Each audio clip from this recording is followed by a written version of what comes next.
Dinala namin ngayon si Princess dito sa dog park pero ngayon ay meron na siyang kasama. Ito nga pala si Goldie, ang aso kong chihuahua na hindi marunong magalit at mangagat. Napaka-sweet nga neto at masunuring aso.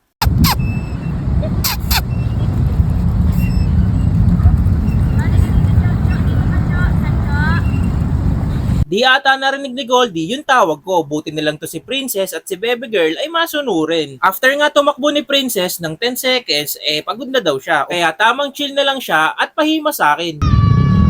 Pagod na pagod.